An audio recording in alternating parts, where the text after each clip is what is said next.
Approximately ಜೈನ ಸಮುದಾಯದವ್ರು ಕರ್ನಾಟಕದಲ್ಲಿ ಎಷ್ಟಿರ್ಬೋದು approximately ಅಂದಾಜು? ನನ್ನ ಪ್ರಕಾರ ಒಂದು 18-20 ಲಕ್ಷದವರೆಗೆ ಹೊಂಟಿದೆ. ಹೌದಾ? ಬಟ್ ಇವ್ರು ತೋರಿಸಿದ್ದೆ ಎಷ್ಟಿತ್ತು? 4 ಲಕ್ಷ. ಇದಾರೆ ನಮಗೆ ಅಂದಾಜು 4 ಲಕ್ಷದ ಮೇಲೆ. ನೀವು ಒಂದೇ ಇಡ್ರಲ್ಲ, ನಿಮಗೂ ಒಂದು ಎಕ್ಸಾಂಪಲ್ ಕೊಡ್ತೇನೆ. ಬೆಳಗಾವಿ ಡಿಸ್ಟಿಕ್, ನೀವು ಕಾರವಾರ ಡಿಸ್ಟಿಕ್ ಎಲ್ಲಕ್ಕಿಂತ ಸಮೀಪ ವಸ್ತು ಒಂದು ಯಾವುದು? ಬೆಳಗಾವಿ ಡಿಸ್ಟಿಕ್. ಬೆಳಗಾವಿ ಡಿಸ್ಟಿಕ್ದಲ್ಲಿ ಒಬ್ಬರು ಎಮ್ ಎಲ್ ಎ ಇಡ್ರಿ, ನಮ್ಮ ಲಕ್ಷ್ಮೀ ಹೆಬ್ಬಾಳ್ಕರ್ ಇದ್ದಾರೆ. ಅವ್ರ ಮತದಾರ ಕ್ಷೇತ್ರದಲ್ಲಿ 10,000 ಜನ ಇದ್ದಾರೆ. 8,000 ಸಮಥಿಂಗ್ 10,000 ಜನ ಇದ್ದಾರೆ. 10,000ಗೆ ಮನ್ಯಾಗ ವೋಟಿಂಗ್ ಪವರ್ ಇಲ್ದವ್ರು ಒಬ್ಬೊಬ್ರು ಹೊಂಡ್ತಾರಲ್ಲ, 18 ವಯಸ್ಸು ದಾಟಿಲ್ದವ್ರ ಒಬ್ಬರು ಹಿಡಿದ್ರೆ ಎಷ್ಟಾಯ್ತಾ? 10,000 20,000 ಇಲ್ಲೇ ಆಯ್ತು. ಅಭಯ್ ಪಾಟೀಲ್ ಅವರು ಇದ್ದಾರೆ ಎಮ್ ಎಲ್ ಎ. ಅವ್ರ ವೋಟಿಂಗ್ದಲ್ಲಿ 25,000 ವೋಟಿಂಗ್ ಇದೆ. ಅಲ್ಲಿ ಒಬ್ಬರು ಹಿಡಿದ್ರೆ ಅಲ್ಲೇ 50,000. ಟೋಟಲ್ ಹಿಂಗೆ ಲೆಕ್ಕ ತೆಗೆದಾಗ ನಮ್ಮ ಕರ್ನಾಟಕ, ಉತ್ತರ ಕರ್ನಾಟಕದಾಗ ಇಲ್ಲಿಲ್ಲ ಆದರೆ ಸುಮಾರು ಒಂದು 4-5 ಲಕ್ಷ ರೂಪಾಯಿ ಆಗ್ತವೆ. ಬೆಳಗಾವಿ ಡಿಸ್ಟಿಕ್ದಾಗ ನಮ್ಮ 4 ಲಕ್ಷ ದಾಡ್ತವೆ. ಈಗ ಅಲ್ಪಸಂಖ್ಯಾತರುಗಳಿಗೆ ಭಾಳಷ್ಟು ಯೋಜನೆಗಳಿವೆ. ಮೊನ್ನೆಯನ್ನು ಗುತ್ತಿಗೆಯಲ್ಲೂ ಕೂಡ ಅಲ್ಪಸಂಖ್ಯಾತರಿಗೆ ಮೀಸಲಾತಿ ಇತ್ತಲ್ಲ, ಅದರಲ್ಲಿ ಜೈನ ಸಮುದಾಯಗಳು ಆದಷ್ಟು ಅಲ್ಪಸಂಖ್ಯಾತರ ಕೋಟಾದಲ್ಲಿ ಜೈನ ಸಮುದಾಯ ಅತಿ ಹೆಚ್ಚು ಫಲಾನುಭವಿಗಳಿದ್ದಾರೆ ಅಂತ ಅನಿಸುತ್ತಾ, ಅಥವಾ ಅಲ್ಲಿ ತಾರತಮ್ಯ ಆಗ್ತಾ ಇದೆ. ಅಲ್ಲಿ ಸಾಕಷ್ಟು ತಾರತಮ್ಯ ಆಗ್ತಾ ಇದೆ. ಯಾಕಂದರೆ ನೋಡ್ರಿ, ನಾವು ಮಾತಾಡಿದರೆ ಮತ್ತಿಟ್ಟು ಒಂದು ವಿವಾದ ಯಾಕಂದರೆ ಇಲ್ಲ, ಯಾಕಂದರೆ ಒಂದು ಸ್ವಲ್ಪ ಇದಾಗ್ತೈತೆ. ಯಾಕಂದರೆ ಮತ್ತು ಇದಾಗ್ತಿದೆ ಗೌರ್ಮೆಂಟ್ಗೆ ಏನಪ್ಪ ಸ್ವಾಮೀಜಿ ಕೈ ತೊಳ್ಕೊಂಡು ಬೆನ್ನ ಇದ್ದಾರೆ ಅಂತ ಯಾರಿಸಬಾರ್ದ. ಬಟ್ ಏನಾಗ್ತಾ ಇದೆ ಅಲ್ಲಿ ಸ್ವಲ್ಪ ಅನ್ಯಾಯ ಆಗ್ತಾ ಇದೆ. ಏನು ಅನ್ಯಾಯ ಆಗ್ತಾ ಇದೆ ಕಿವಿ ಮಾತು ಅವ್ರ ಜಮೀರೋಗಿ ಹೇಳಿದೆ. ಸೊ ಬಹುದೊಡ್ಡ ಪಾಲು ಒಂದು ಧರ್ಮಕ್ಕೆ ಹೋಗ್ತಾ ಇದೆ ಅಂತ ಹೋಗಬೇಕಾ? ನಾವೇನು ಮುಸ್ಲಿಂ ಇರೋದೇ ಅಲ್ಲ, ನಾವೇನು ಮುಸ್ಲಿಂ ಇರೋದೇ ಅಲ್ಲ. ನಾವು ಮುಸ್ಲಿಂ ಸಾಕಷ್ಟು ಎಷ್ಟೋ ಮುಸ್ಲಿಮರಿಗೆ ಫ್ರೀ ಅಭ್ಯಾಸ ಮಾಡಿಸ್ತಾ ಇದ್ದಾವೆ. ಯಾಕಂದ್ರೆ ನಮ್ಮ ಯಾವ ಧರ್ಮ ಬಗ್ಗೆ ಅಸಹಿಷ್ಣುತೆ ಇಲ್ಲ. ನಮ್ಮದೇನ ಜಿಯೋ ಅವ್ರ ಜೀನಿದು, ನೀವು ಬದುಕ್ರಿ ನಮ್ಗೆ ಬದುಕಲಿ ಬಿಡ್ರಿ. ನಮ್ದೇನ ಅವ್ರಿಗೆ ಅನ್ಯಾಯ ಆಗಲಿ, ಅವ್ರಿಗೆ ತೊಂದರೆ ಆಗೋದು ಯಾವ ಧರ್ಮ ನಾವು ನುಸ್ತ ನಮ್ಮ ಎಂಥ ಸಭಾ ಒಂದು ಈ ಪಿಂಚಿ ಇದಾವೆ. ನಾವು ಇದು ಲಾಂಛನ ಅಲ್ಲ ಇದು ಯಾಕಂದ್ರೆ ಯಾವುದೋ ಒಂದು ವಿಧಿ ಬಂದ ನಂತರ ಅದು ಕಷ್ಟ ಆಗಬಾರಂತೆ ಅದನ್ನು ಸರಿಸೋ ಸಲುವಾಗಿ ವಸ್ತು ಇದೆ. ಅದು ಭಾಳ ಸೂಕ್ಷ್ಮ ಇರ್ತೈತಿ. ತಮ್ಮ ಈ ತಾವು ಏನಿದ್ದೀರಿ ಗುರುಗಳೇ, ಇದಕ್ಕೆ ಏನಂತಾರೆ, ತಾವು ಜೈನ ಮುನಿಗಳಿದ್ದೀರಿ, ಬಟ್ ಸಮಾಜಕ್ಕೋಸ್ಕರನೂ ಹೋರಾಡ್ತಾ ಇದ್ದೀರಿ.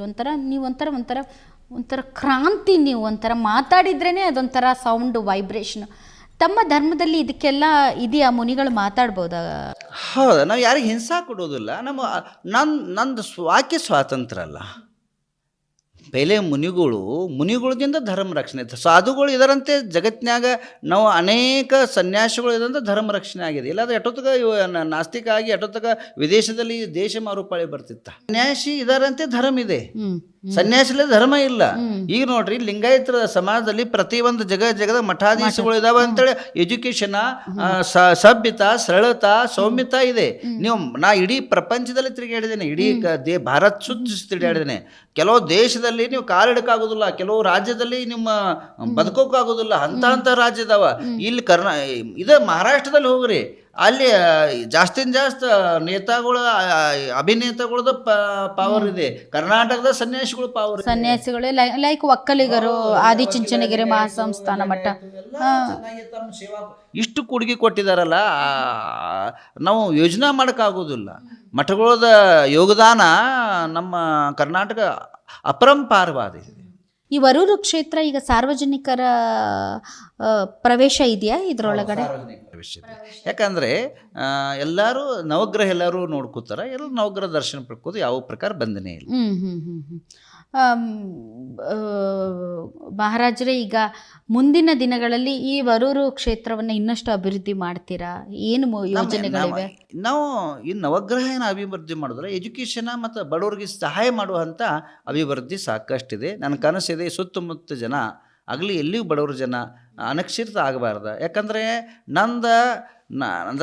ನಿಮ್ಗೆ ಮಧ್ಯಂತರಿ ಫಸ್ಟ್ ಹೇಳಿರಲ್ಲ, ಸಿದ್ದರಾಮಯ್ಯ ಅಕ್ಕಿಗೆ ನಾ ವಿರೋಧ ಮಾಡಿದ್ನಿ.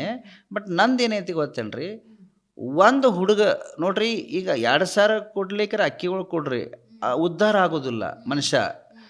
ಆದರೆ ಒಂದು ಮನೆಯಲ್ಲಿ ಒಬ್ಬ ಕಲ್ತಂಥ ಮನುಷ್ಯ ಹೊರಗಡೆ ಬಂದರೆ 5 ಫ್ಯಾಮಿಲಿಗಳು ಒಳ್ಳೆ ಆಗ್ತಾವೆ. ನೀವು ಎಜುಕೇಟ್ ಆದ ಕೂಡಲೇ 5 ಮಂದಿನ ನೀವು ಬದುಸ್ಕೋಬೋದು. ಅವನು ಉದ್ಯೋಗ ಒಬ್ಬ ನೌಕರಿ ಕಲ್ತ ನಂತರ ಒಬ್ಬ ನೌಕರಿ ಮಾಡ್ರೆ ಒಂದು ಫ್ಯಾಮಿಲಿ ಒಳ್ಳೆ ರೀತಿಲಿ ಸುಶಿಕ್ಷಿತ ಆಗ್ತೈತಿ, ಕಾಯಮ ಬಡವರು ಇದ್ದಂಥ ಬಡತನ ದೂರ ಆಗ್ತೈತಿ. ಒಬ್ಬ ಎಜುಕೇಟೆಡ್ ಆದರೆ ಮನುಷ್ಯ ಮನ್ಯಾಗ ಅವು ಮನಿತನ 40 ವರ್ಷ ತನಕ ಒಳ್ಳೆ ಸುಖದಾಗ ಬೆಳಿತಾರ. 2ನೇ ಕ್ಲಾಸ್ ಓದಿದ್ದೀನಿ ಅಂತೀರಿ ಮಹಾರಾಜರೇ, ಇಷ್ಟೊಂದು ಒಳ್ಳೆ ತತ್ವಜ್ಞಾನಿ ಥರ ಮಾತಾಡುವಂತಹ ಆ ಒಂದು ಹೇಗೆ ಸಾಧ್ಯ ಆಯಿತು?